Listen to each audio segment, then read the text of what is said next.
I heard my husband whisper, "I will always love you," behind a closed door. I thought he was talking to me. I was wrong. What I heard next broke my heart and changed my life forever. My name is Haloki Thundercloud. I am a wildlife photographer in Arizona. I believed my family would always protect me, but I learned that betrayal can come from the people closest to you. I come home earlier than planned. The desert sun was still beating down on the red rocks of my backyard when I pulled my truck into the drive, my camera gear heavy on my shoulder. I had captured the perfect shot of a red-tailed hawk, and I was eager to share the quiet victory with Liam. I walked through the mudroom, my boots making no sound on the tile. The house was quiet, almost too quiet, until I reached the hallway near our guest bedroom. I heard my husband speaking softly behind a locked door. My hand reached for the knob, but then his voice cut through the stillness like a jagged blade. It was a tone I knew well, soft and honeyed, but the words were foreign. "I will always love you," he whispered. I thought he was talking to me. I was wrong. I leaned in, my heart hammering against my ribs, and heard a soft, melodic laugh from a woman on the other side. My breath hitched, a sharp intake of air that felt like swallowing glass. The reality of the moment didn't hit me all at once. It settled in like a thick, choking fog. I froze, my hand hovering in the air, paralyzed by the sudden, sickening realization that my marriage was not the sanctuary I believed it to be. I knew I couldn't face them. Not then, not like this, with my blood running cold and my hands shaking. I backed away, step by agonizing step, until I was outside again, the desert wind drying the tears before they could even fall. I spent the night in my studio, surrounded by photographs of wild things that lived by simple, brutal truths, wondering who could betray me this deeply. I replay every word in my mind. The whisper echoed in the quiet of my studio throughout the night, playing on a loop that refused to fade.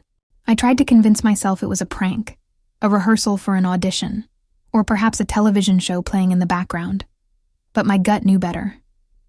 The intimacy in his tone was unmistakable.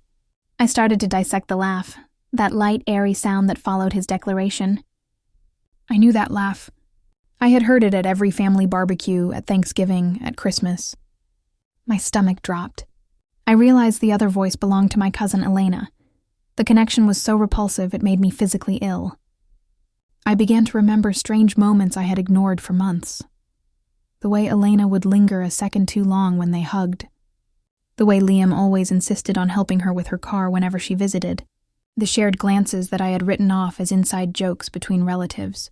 Every piece of the puzzle clicked into place with a terrifying, hollow sound.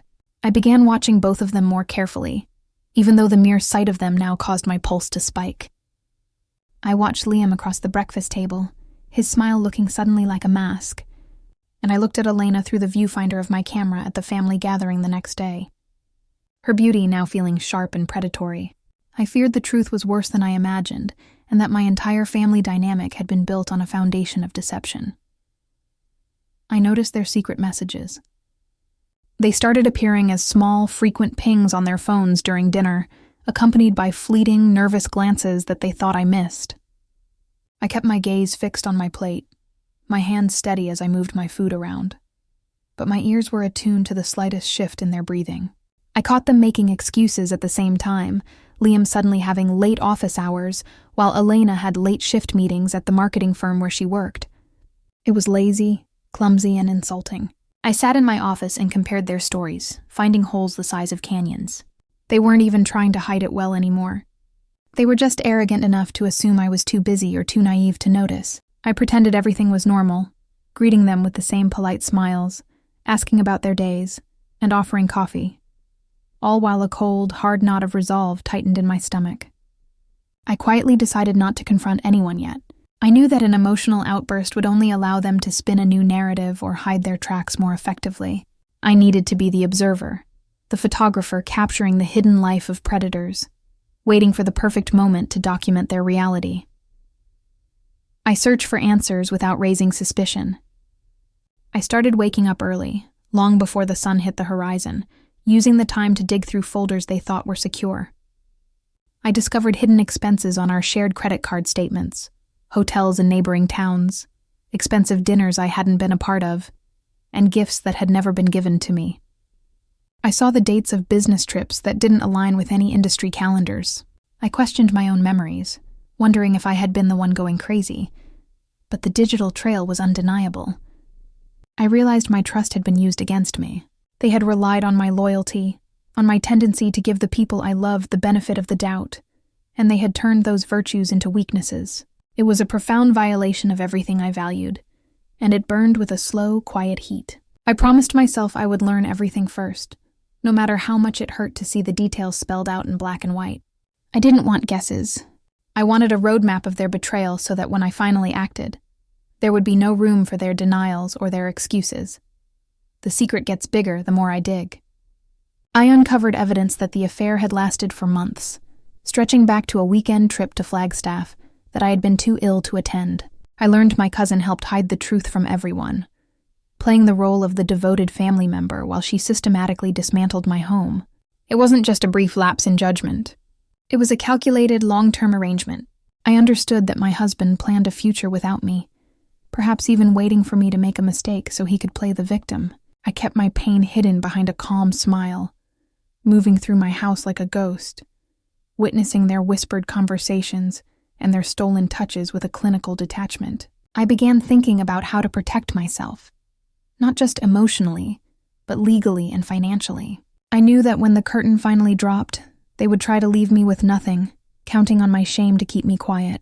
I would not give them the satisfaction of silence. The cost of betrayal becomes clear as I start my exit strategy. I met with a lawyer in a city 2 hours away, someone who didn't know my family or my husband's reputation. I sat in his office, the air smelling of old paper and stale coffee, and poured out the details. I secured my personal finances, moved funds into an account they couldn't touch, and gathered copies of important papers, deeds, and insurance policies. I watched the lawyer's face shift from polite interest to professional concern as I laid out the timeline of their deceit. I realized my husband underestimated me. He saw me as a quiet artist, someone who spent her life behind a lens, not someone who understood the logistics of dismantling a life. I stopped blaming myself for not seeing it sooner. The blame was entirely theirs, and the realization that I was the one pulling the strings of my own escape gave me a sense of power I hadn't felt in years. I became stronger every day, the weight of the secret acting as a forge, hardening my resolve.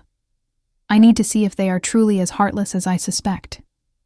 I create a harmless situation, a supposed weekend trip for a photography retreat I claim to be attending. I tell Liam I'll be gone for 3 days, and I see the exact spark of relief in his eyes that I expected. I watch them lie directly to my face, with Liam insisting that he'll be fine on his own, and Elena offering to come over to check on him. The ease of their lying is chilling. I finally accept that neither of them feels even a flicker of guilt. They aren't conflicted, and they aren't struggling with their choices. They are enjoying the game. I stop hoping they will tell the truth, realizing that truth is not a currency they value.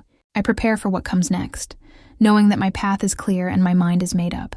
There would be no mercy. Only the cold, hard facts I had spent weeks gathering. My plan begins to solidify. I gather messages, screenshots, receipts, and even recordings of conversations that confirm their plans to eventually ask for a divorce and divide our assets in a way that favored them. I ask my best friend Sarah to help me organize everything, knowing she was the only person who wouldn't try to talk me out of my decision. We spent nights with a digital vault, cross-referencing times and locations. I worked closely with my lawyer, ensuring that every piece of evidence was admissible and damning. I created a careful plan to expose every lie in a way that wouldn't allow them to hide behind a facade of family loyalty. I knew the truth would soon come out, and I knew that the fallout would be immense, but I was ready for the fire. I had spent my life capturing the beauty of the natural world, and I knew that sometimes the forest had to burn before it could grow again. I invite the family to one final gathering, a dinner that felt like a funeral for my marriage.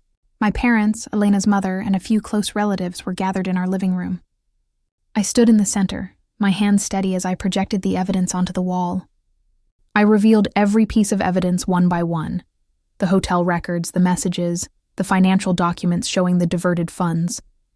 I confronted my husband and my cousin with direct questioning.